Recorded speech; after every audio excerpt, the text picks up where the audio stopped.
ኢየሱስ ክርስቶስ አምላክ አለው እንደ መጽሐፍ ቅዱስ። እሱን አታውቀውም እስካሁን?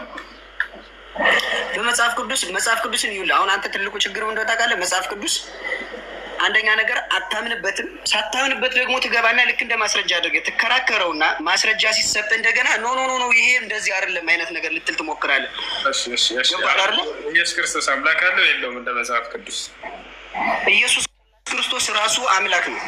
እሺ እንግዲህ አሁንስ ኤፌሶን ምዕራፍ 1 ቁጥር 3 የኢየሱስ ክርስቶስ አምላክ ይባረክ ይላል። ማን ነው ኢየሱስ? በስጋ የኔን እናንተን ደካማውን ስጋ ስለያዘ በስጋ ኢየሱስ ክርስቶስ በስጋ አባቱን አምላኬ ይለዋል። ግን ልክ እርሱ አባቱን አምላኬ እንደሚልበት እኔና በምልበት አንድ አይነት አይደለም። እሺ አሁን ኢየሱስ ክርስቶስ ስለዚህ አምላክ አለው ማለት ነው አይደለ? ለምንድን ነው አምላክ? አባቱ ነው እያልኩ እኮ ነው። እሱ አባቴ ይለዋል፣ አባቱ አብ ደግሞ ልጄ ይለዋል። አባቱ ስለ አባት ሳይሆን አምላኬ ሙሉ ይለዋል አይደለ?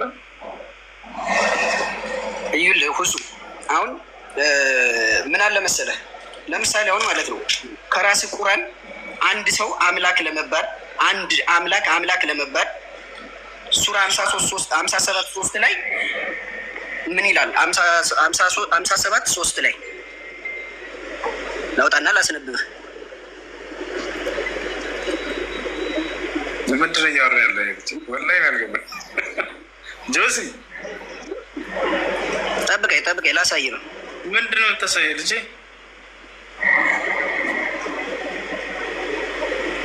ጆሲ ወይ እየሰማሁ ነው።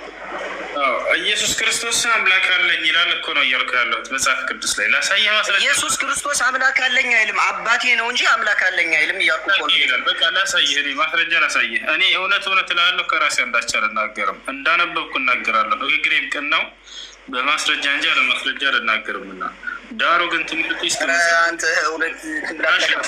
ናሽ ላሳየህ። ያው ዮሐንስ ወንጌል ምዕራፍ ቁጥር 17 ኢየሱስ ክርስቶስ አምላኬ አላለም እያልከን ነው። ያው እና እዚህ ጋር ወደ አምላካችሁ አድርጋለሁ ይላል ኢየሱስ ክርስቶስ። አንብቦ ያው ማስረጃ ነገርኩህ እኮ ይሄኛውን በስጋ ኢየሱስ ክርስቶስ ፍጹም አምላክ ፍጹም ሰው ነው አይደለ? በስጋ ወደ አምላኬ አለ። ለምን ታዲያ ወደ አምላካችሁና ወደ አምላኬ ለምን አላለም? እዚህ ጋር ምን ይላል መሰለህ?